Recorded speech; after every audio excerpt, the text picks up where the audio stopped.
This question is a little bit more like what you would see for a medium or hard problem on the SAT.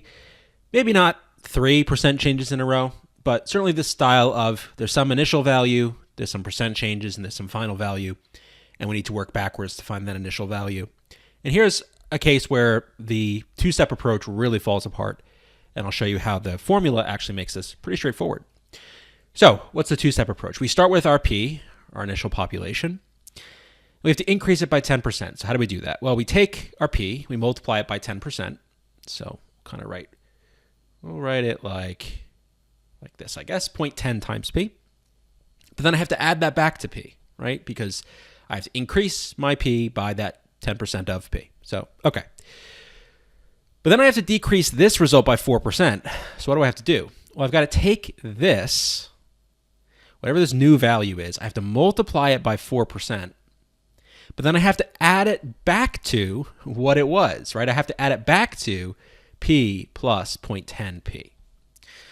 Okay, so now I've updated this so that I've now decreased it by 4%. Although actually I got to subtract it, not add it, right? Because I'm subtracting this. Let's write this.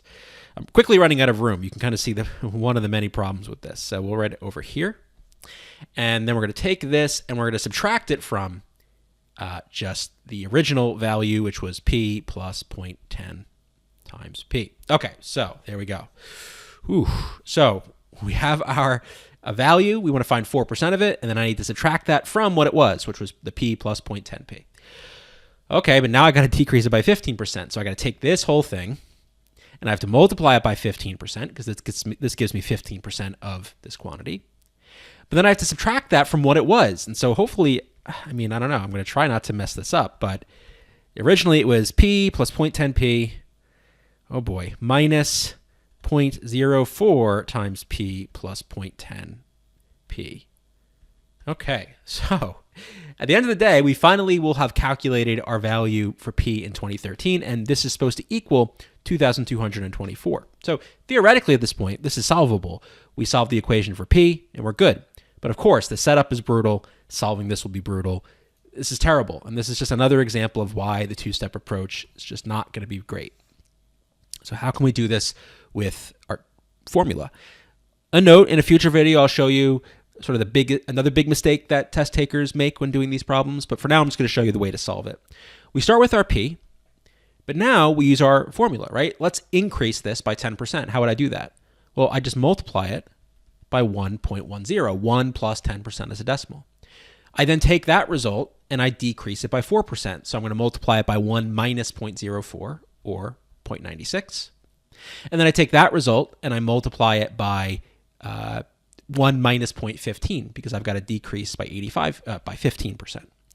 So that's it. Here's the change, right? It's a 10% increase, 4% decrease, 15% decrease, and this should result in the final value of 2,244.